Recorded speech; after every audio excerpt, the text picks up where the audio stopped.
US President Joe Biden's outgoing administration is still hopeful of reaching a Gaza ceasefire deal, even as key negotiator Qatar says it will suspend its mediation until both Israel and Hamas show their willingness and determination.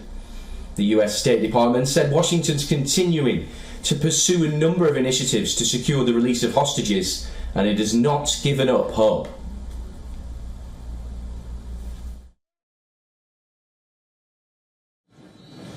We're continuing to pursue a number of initiatives to secure the release of hostages. That work is ongoing.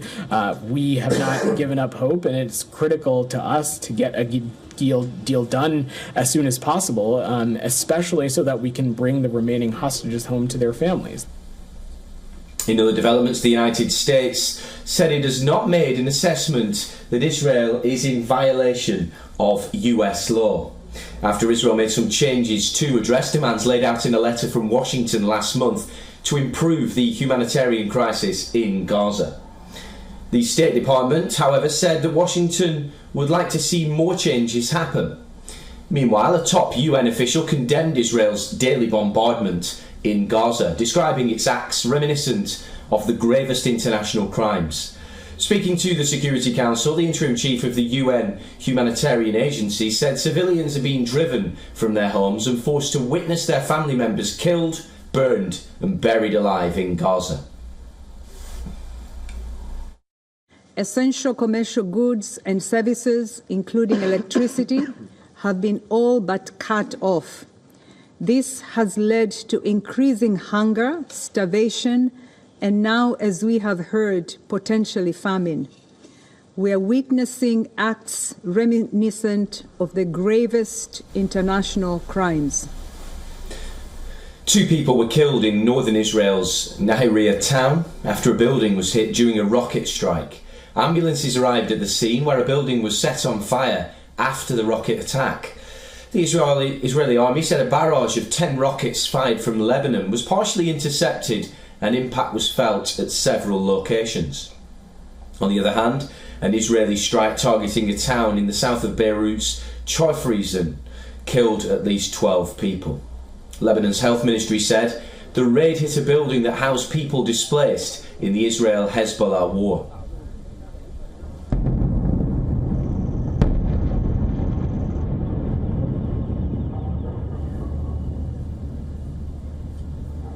A large explosion lit up the sky in the southern suburbs of Beirut, igniting a fire, sending thick plumes of smoke into the air.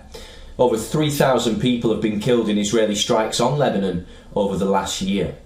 Furthermore, American forces carried out strikes against targets linked to an Iranian-backed militia in Syria in response to a rocket attack on Washington's troops in the country.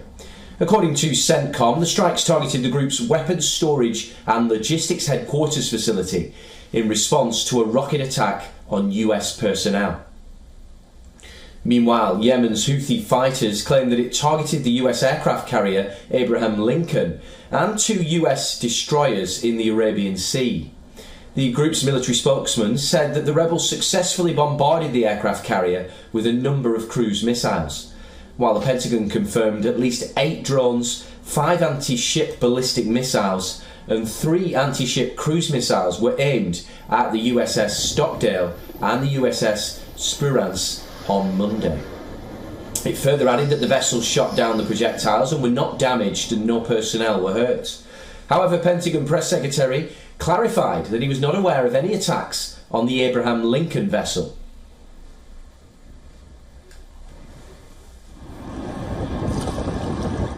The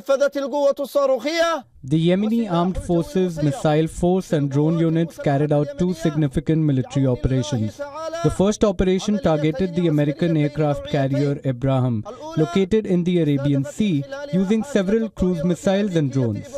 This action took place as the American enemy was preparing to carry out hostile operations against our country.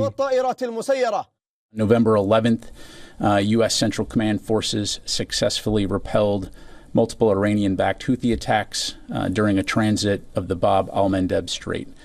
During the transit, the Arleigh Burke-class guided missile destroyer USS Stockdale and USS Spruance were attacked by at least 8 one-way attack uncrewed aerial systems, 5 anti-ship ballistic missiles, and 3 anti-ship cruise missiles, which were successfully engaged and defeated.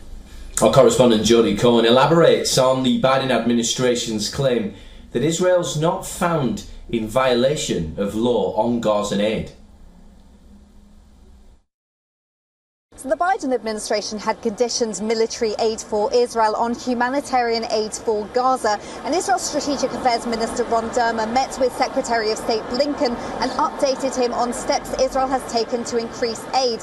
Now, Israeli government spokesperson David Mencer called accusations of famine the latest libel against Israel and suggested that the UN is failing in its job of distributing aid, that Hamas steals much of the aid and gets, he said, its apologists at the UN to echo Hamas's accusations on demand. And there are reports suggesting that Washington has decided that the level of military aid to Israel would continue. Meanwhile, President Trump has appointed Governor Mike Huckabee as the new U.S. ambassador to Israel. Now, former Ambassador David Friedman called Huckabee one of Israel's greatest friends and said that his appointment tells us that the days of public daylight between the U.S. and Israel are about to end. Jody also brings us the latest on the ceasefire talks. So on Lebanon, Dermer discussed efforts to reach a ceasefire with Secretary of State Blinken and U.S. envoy to Lebanon, Amos Hochstein. Now, Hochstein told reporters that he's hopeful of seeing a ceasefire and that the U.S. is now waiting to hear back from Lebanon. On Gaza, families of the 7 American hostages being held in Gaza met with Biden administration officials. They're also hoping to meet with some of Trump's recently announced appointees, and they're calling on Presidents Biden and Trump to work together to reach a deal, and we know that both presidents would like to see that happen before inauguration. Now, on Iran, Prime Minister Netanyahu posted a video addressed to the Iranian people. He told them that Iran's latest attack on Israel wasted $2.3 billion of Iranian taxpayers' money. He said that the people of Israel and Iran don't want this war and that another attack on Israel would cripple Iran's economy. And some people are interpreting this as a warning that if Iran strikes Israel again, that Israel's response would cause significant economic damage.